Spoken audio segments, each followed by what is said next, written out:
W3 school की series में आप सभी का एक बार फिर स्वागत है। तो आज हम यहाँ पे सीखने वाले हैं सीसीएस में सिलेक्टर क्या है, कैसे यूज़ करते हैं सिलेक्टर को, और हम एक प्रोग्राम देखेंगे सीरीज सिलेक्टर का एग्जांपल देखेंगे उसके। तो अभी यहाँ पर सबसे पहले डिफिनेशन देखते हैं सिलेक्टर का। तो a selector selects the HTML elements you want to style. आप जिस भी एलिमेंट में HTML एलिमेंट के ऊपर आप स्टाइल लगाना चाहते हैं तो वो हमारे एलिमेंट को सिलेक्ट करता है, उसको क्या बोलते हैं, सिलेक्टर बोलते हैं। अगर मान लिया कि आप किसी लाइन में, पैराग्राफ में, या कि आप किसी भी हेडिंग में आप वहाँ पे स्टाइल लगाना चाहते हैं तो वहाँ पे क्या होगा, सेलेक्टर वहाँ पे काम करता है हमारे एलिमेंट को सेलेक्ट करने का। अब कैसे काम करता है वो हम आगे देखेंगे। तो इसी तरह सिलेक्टर को हम 5 कैटेगरी में यहाँ पे डिवाइड करते हैं। एक हमारा सिंपल सेलेक्टर होता है, कॉम्बिनेटर सेलेक्टर होता है, और स्यूडो क्लास सेलेक्टर होता है, फिर हमारा स्यूडो एलिमेंट सेलेक्टर होता है, और एट्रीब्यूट सेलेक्टर होता है। ये सभी एक एक करके हम देखेंगे। तो अभी यहाँ पे सबसे पहले हम बात करते हैं यहाँ पे जो हम प्रोग्राम में हमेशा यूज़ करते हैं सिलेक्टर। तो वहाँ पे हम कौन से सिलेक्टर यूज़ करते हैं। सबसे पहले हमारा है एलिमेंट सेलेक्टर, फिर हम यूज़ करते हैं ID सेलेक्टर, और यहाँ पर हम यूज़ करते हैं क्लास सेलेक्टर। ये सिलेक्टर 3 सेलेक्टर आपके हमेशा यूज़ होंगे और यही बहुत इंपॉर्टेंट है आपके। तो इसीलिए सबसे पहले एलिमेंट सेलेक्टर से यहाँ पर शुरुआत करता हूँ। तो HTML और हेड, आपको पता है कि अगर कोई भी प्रोग्राम हम स्टार्ट करते हैं तो हम HTML और हेड यहाँ पे स्टार्टिंग में लिखते ही हैं, और इसके बाद हम स्टाइल लगाते हैं। आपको पता है कि अगर हम यहाँ पे अगर इंटरनल सीसेस की मैं बात करूँ तो इंटरनल सीसेस हम स्टाइल टैग लिखते हैं हेड टैग के अंदर। यहाँ से हमारा हेड स्टार्ट होता है, और यहाँ पे जो हमारा इंटरनल सीसेस है तो इंटरनल सीसेस में हम हेड टैग के अंदर यहाँ पे स्टाइल टैग यूज़ करते हैं। यहाँ पे देखिए इसके अंदर हमने स्टाइल टैग यूज़ किया हुआ है। अब इस स्टाइल में हमारा सबसे पहले जानिए कि एलिमेंट सिलेक्टर क्या होता है। एलिमेंट सिलेक्टर का मतलब होता है कि जैसे कि हमारा P टैग हमने लिखा और P टैग में मास्टरमाइंड नारायण हमने लिखा, तो हमारा जो P है ये आप इसको, या आप ये P बोलते हैं, ये हमारा P है, इसको आप एलिमेंट बोलते हैं, सॉरी एलिमेंट सेलेक्टर आप इसको बोल सकते हैं।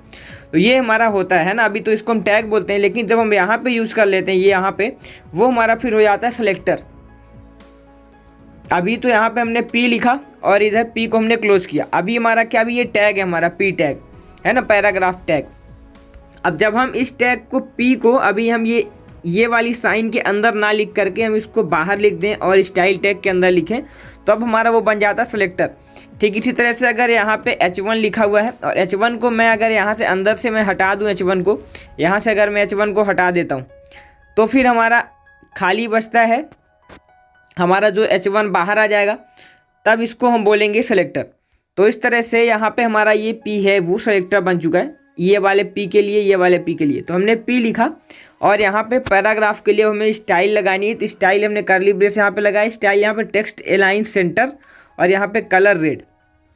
अभी हमारा ये एलिमेंट सेलेक्टर है। फिर हम क्लास सेलेक्टर देखेंगे और ID सेलेक्टर देखेंगे। तो एलिमेंट सेलेक्टर हमारा क्या करता है, उस एलिमेंट का नाम हम यहाँ पे लिखते हैं सीधे, और नाम लिखने के बाद हम स्टाइल वहाँ पे लगा दें। तो यहाँ पे स्टाइल हमने क्या लगाई, टेक्स्ट अलाइन सेंटर लगा दिया, यानी कि टेक्स्ट हमारा सेंटर बनाना चाहिए, और कलर हमने इसको रेड दे दिया कि कलर हमारे इसका टेक्स्ट का रेड होना चाहिए। ये प्रोग्राम हम इसके पहले वाली वीडियो में भी देखा है, तो आप वहाँ पर भी देख लीजिए एक बार ज़्यादा अच्छे से। मेन सबसे बात है कि एलिमेंट सेलेक्टर क्या है। एलिमेंट सेलेक्टर हमारा है कि हम उस एलिमेंट का नाम लिखते हैं सीधे यहाँ पे, और उसके बाद अपना कर्ली ब्रेस लगा करके जो स्टाइल हम लगाना चाहते हैं वो स्टाइल लगा कर कर्ली ब्रेस को हम क्लोज कर देते हैं। तो टेक्स्ट लाइन सेंटर, कलर यहाँ पर रेड लिख कर कर्ली ब्रेस क्लोज कर दिया, स्टाइल को क्लोज कर दिया, हेड टैग हमारा क्लोज हो गया। अब हेड टैग के अंदर हम यूज़ करते हैं स्टाइल को। अब यहाँ से हमारा आता है बॉडी का काम शुरू होता है। तो बॉडी में आपको पता, अगर आपको HTML पता है तो आपको ये सभी चीज़ें बहुत ही आसान लगेंगी। तो बॉडी के बाद हम यहाँ पे देखिए पैराग्राफ हमने लिया, और पैराग्राफ में मास्टरमाइंड नारायण अपना टेक्स्ट लिख दिया, और यहाँ पे ID में, यहाँ पे हमने तो अभी ID कुछ दी नहीं है तो इसको मैं यहाँ से हटा देता हूँ। और यहाँ पर क्योंकि यहाँ पर हमने एलिमेंट सेलेक्टर में यूज़ कर रहा हूँ तो इसका कोई काम ID का यहाँ पे कोई काम नहीं है। तो अभी यहाँ पे दूसरा हमने P टैग लिया, तो P टैग में यहाँ पे सब्सक्राइब लिखा हुआ है। अभी काम दोनों में हमारे देखिए P टैग हमने 3 यहाँ पे P टैग लिए, एक हमने और लिया है लाइक एंड शेयर लिखा हुआ है। तो यहाँ पर इसका काम है कि केवल हमारा P टैग, बस यहाँ पे ID तो है नहीं, तो इसलिए हमारा केवल यहाँ पे P टैग जो है वो इसमें और इसमें, यानी तीनों में यहाँ पे अप्लाई होगा। और क्या स्टाइल होगी, टेक्स्ट अलाइन तीनों का सेंटर होगा, और यहाँ पे कलर तीनों का रेड होना चाहिए। अब चलिए आउटपुट दिखाता हूँ। तो यहाँ पर देखिए मास्टरमाइंड नारायण और subscribe and like and share दोनों का यहाँ पे जो तीनों हैं ये देखिए बिल्कुल सेंटर में है स्क्रीन के, और तीनों का बिल्कुल कलर रेड है। तो यानी कि हमारा पहला स्टाइल क्या थी, पहला टेक्स्ट लाइन सेंटर था और यहाँ पे कलर रेड था। तो इस तरह से एलिमेंट सेलेक्टर क्या करता है, प्रॉपर उस एलिमेंट का हमें नाम लिखना है और नाम लिखने के बाद उस एलिमेंट की स्टाइल अप्लाई कर देनी है, तो हमारा हो जाता है वो एलिमेंट सेलेक्टर, किसी एक एलिमेंट में अगर हमें चेंज करना। अब बात आती है यहाँ पे एलिमेंट सेलेक्टर हो गया, अब हमारा आईडी सेलेक्टर। अब आईडी सेलेक्टर की ज़रूरत कब आती है, अब यहाँ पे देखिए हमने आईडी बनाई हुई है। अभी डायरेक्ट मान लीजिए कि हम एक आईडी किसी को देना चाहते हैं और फिर मान लीजिए कि हम एक पेज में कई स्टाइल रखना चाहते हैं, है ना, तो हम उसके लिए फिर आईडी यूज़ करते हैं। और आईडी को आप क्या है कि एक टैग में, जैसे कि हमने यहाँ पे मान लीजिए कि पैराग्राफ हमने यहाँ पे भी लिया, पैराग्राफ यहाँ पे भी लिया, तो अगर मैं चाहता हूँ कि ये वाले ऊपर वाले पैराग्राफ में कुछ डिफरेंट स्टाइल हो, तो हम वहाँ पे क्या करेंगे, अगर हम पी टैग यानी कि एलिमेंट अगर यहाँ पे मान लीजिए कि हम यहाँ पे यूज़ करते हैं एलिमेंट सेलेक्टर, तो फिर पी अगर हमने यूज़ कर लिया, क्योंकि दोनों का यहाँ पे पी है तो दोनों में फिर स्टाइल अप्लाई हो जाएगी। तो ऐसी कंडीशन में हम क्या करते हैं, फिर हम यहाँ पे आईडी यूज़ करते हैं, आईडी सेलेक्टर, ताकि जिस पैराग्राफ में हम या कि जिस एलिमेंट में हम आईडी अप्लाई करें, जिस टैग में आईडी अप्लाई करें, केवल उसी की स्टाइल चेंज हो। तो ये जो हमने यहाँ पे आईडी यूज़ किया हुआ है, तो वो आईडी केवल देखिए यहाँ पर ये ऊपर वाले पी में हमने यूज़ किया, इसलिए इसमें बस स्टाइल चेंज होगी और ये वाले पी में हमारी स्टाइल कोई भी चेंज नहीं होगी।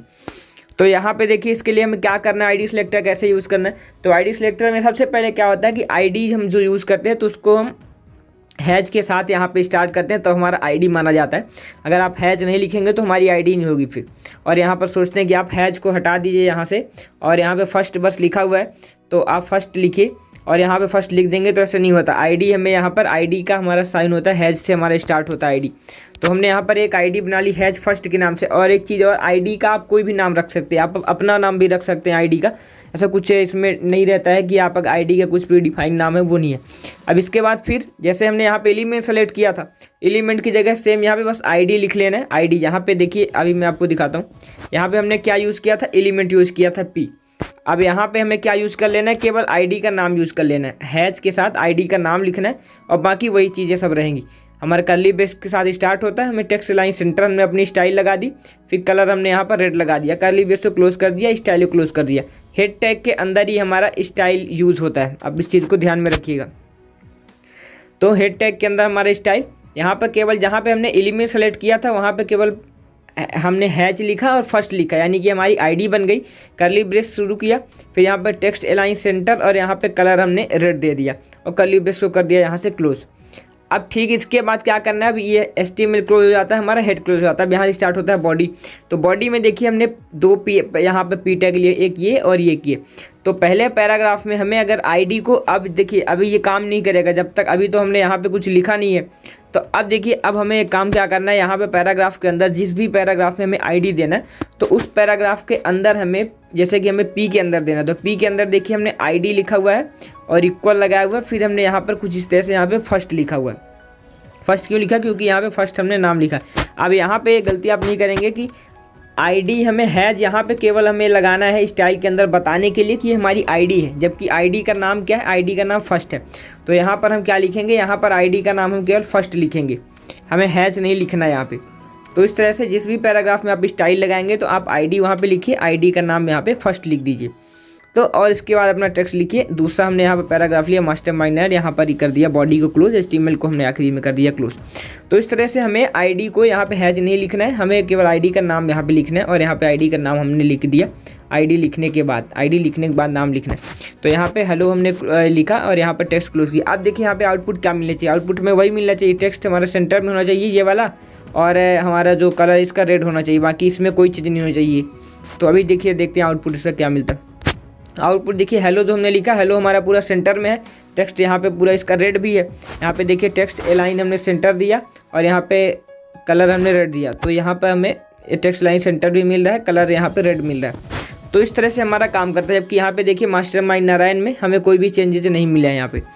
तो इस तरह से हम आईडी सेलेक्टर यूज़ करते हैं कि अगर हमें किसी, मान लीजिए कि दो एक ही नाम से हमारे टैग हो गए और किसी एक में स्टाइल रखना चाहते हूँ, तो वहाँ पे एलिमेंट सेलेक्टर ना यूज़ करके हम आईडी सेलेक्टर यूज़ करते हैं।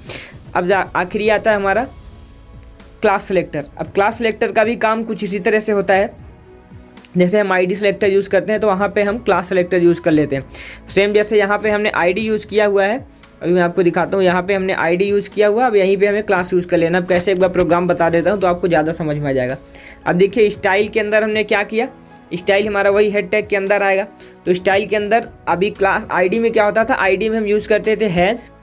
अब क्लास में हम क्या यूज़ करेंगे, केवल डॉट यूज़ करेंगे। एक हैज़ जहाँ पे यूज़ करते थे वहाँ पे हमें डॉट यूज़ कर लेना। तो हैज़ हमने जहाँ पे यूज़ किया था वहाँ पे हमने यहाँ पे अब यूज़ कर लिया हुआ डॉट। डॉट फर्स्ट के नाम से हमने क्लास बनाई, फिर अपना वही कर्ली ब्रेस स्टार्ट हुआ और टेक्स्ट अलाइन सेंटर और यहाँ पे कलर रेड हमें स्टाइल दे देनी है और यहाँ पे कर्ली ब्रेस को क्लोज कर दिया। बाकी काम हमारा कुछ नहीं है, केवल उसमें हमने पैराग्राफ यानी कि पी लिखा था, एलिमेंट सेलेक्टर में केवल पी लिखा।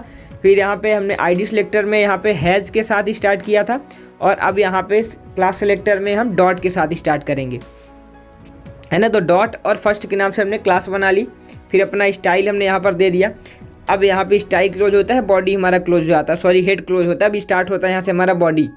तो बॉडी में हमने क्या दिया हुआ है, देखिए H1 के अंदर हमने वहाँ पे क्या लिखा था इसके पहले वाले प्रोग्राम में, जहाँ पे हमने H1 में जब हमने इसको डिक्लेयर किया तो यहाँ पर हमने क्या दिया था, आईडी लिखा था और यहाँ पे नाम लिखा था। अब यहाँ पे हमें आईडी की जगह क्या कर देना, चेंज कर देना। आईडी की जगह केवल क्लास लिख देना है और यहाँ पे हमने हैज़ को हटाया था यहाँ पे नाम लिखते टाइम। अब यहाँ पे हमें डॉट भी हटा देना, हमें डॉट नहीं यूज़ करना, केवल नाम बस यूज़ करना है। डॉट हमें बताने के लिए होता है कि हमारी क्लास है और इसके बाद फर्स्ट हमारा नाम है, तो इसको नाम बस यहाँ पे लिख लेना, क्योंकि क्लास तो हम ऑलरेडी यहाँ पे लिख रहे हैं तो इसलिए हमें यहाँ पे नाम बस लिखना है। तो नाम लिखने के बाद यहाँ पे अपना टेक्स्ट लिखिए और दूसरा भी हम यहाँ पर देखिए हमने दूसरे में भी अप्लाई कर दिया उसी क्लास को। H1 में भी हमने दिया हुआ है और पैराग्राफ में भी हमने उसी क्लास को अप्लाई कर दिया। तो क्लास यहाँ पे अभी हमने सेंटर नाम से तो क्लास बनाई नहीं, हमने प्रोग्राम बनाया था तो उसका हमने यहाँ पे लिख दिया। तो यहाँ पे देखिए सेंटर नाम से हमने कोई क्लास नहीं बनाई है, इसलिए इसका काम नहीं है अभी।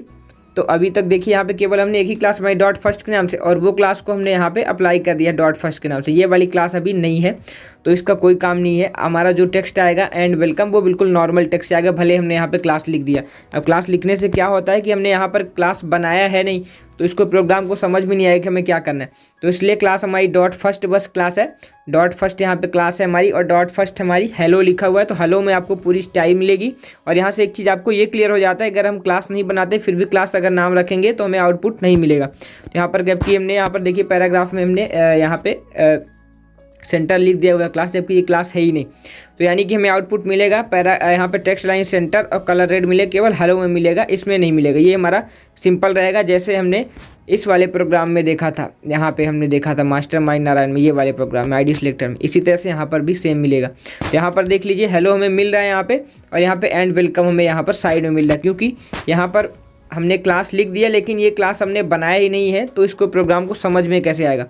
तो इस तरह से देखिए यहाँ पे भी हमने यहाँ पर दिया क्लास दिया, सॉरी आईडी दी यहाँ पे, और ये मास्टर माइंड में हमने कुछ नहीं दिया था यहाँ पे। तो हमें ये सेंटर में बिल्कुल बीचों बीच मिल रहा है और ये मास्टर माइंड नारायण जो है वो आपको साइड में मिल रहा है। तो इस तरह से आप यहाँ पर यूज़ करते हैं। तो अगर आपको अब कहीं भी कोई भी प्रॉब्लम हो आप हमें कमेंट कर सकते हैं। तो ये हमारा सिलेक्टर का पार्ट है। सिलेक्टर का हम यूज़ करते हैं किसी भी पर्टिकुलर हमारे एलिमेंट के ऊपर, अगर हमें स्टाइल अप्लाई करनी है तो वहाँ पर सिलेक्टर का यूज़ करते हैं। सिलेक्टर हम यूज़ करते हैं जैसे कि मेन आप यूज़ करते हैं एलिमेंट सिलेक्टर। एलिमेंट सिलेक्टर आप जैसे कि किसी आप पैराग्राफ के अंदर स्टाइल यूज़ करना चाहते हैं, H1 के अंदर स्टाइल यूज़ करना चाहते हैं, तो सिंपल यहाँ पे पैराग्राफ P लिखेंगे, H1 लिखेंगे जो लिखेंगे और यहाँ पे स्टाइल लगा देंगे। फिर आईडी सिलेक्टर में क्या होता है, आईडी सिलेक्टर में आप मान लीजिए कि दो एक ही नाम से पैराग्राफ आपके हो गए और आप सोचते हैं कि मुझे ये वाले पैराग्राफ में अलग स्टाइल रखनी है, इसमें अलग रखनी है। तो अगर आप एलिमेंट सिलेक्टर ऐसी स्थिति में यूज़ करेंगे तो एलिमेंट सिलेक्टर में क्या होगा, अगर आप P लगाएंगे तो वो दोनों टैग के लिए हो जाएगा। तो हम फिर वहाँ पर यूज़ करते हैं आईडी सिलेक्टर, और आईडी सिलेक्टर हम हैज से स्टार्ट करते हैं और आईडी हम सिलेक्टर केवल जब उस पर्टिकुलर हम टैग में आईडी देते हैं, यहाँ पे जैसे कि हमने फर्स्ट यूज़ किया, यहाँ पे फर्स्ट देंगे तो केवल इसी में हमारी वो स्टाइल अप्लाई होगी, इसमें नहीं होगी, भले हमारा ये दोनों पी टैग सेम ही है। और इसी तरह से हम यहाँ पे क्लास सिलेक्टर में भी करते हैं। क्लास सिलेक्टर में भी हम जहाँ पे हैज यूज़ करते थे वहाँ पे डॉट यूज़ कर लेना है और यहाँ पे क्लास हमें अप्लाई कर देनी, जबकि यहाँ पे डॉट नहीं लिखना है, हमें केवल उस क्लास का नाम लिखना है। तो इस तरह से हमारा क्लास का सिलेक्टर होता है। तो अगर आपको अब कहीं भी प्रॉब्लम हो आप हमें कमेंट कर सकते हैं, मैं आपको जरूर वहाँ पे आंसर प्रोवाइड करूँगा। और अगर अभी तक चैनल को आपने सब्सक्राइब नहीं किया तो चैनल को प्लीज़ सब्सक्राइब कीजिए, वीडियो को शेयर कीजिए, लाइक कीजिए। धन्यवाद, थैंक्स फॉर वॉचिंग।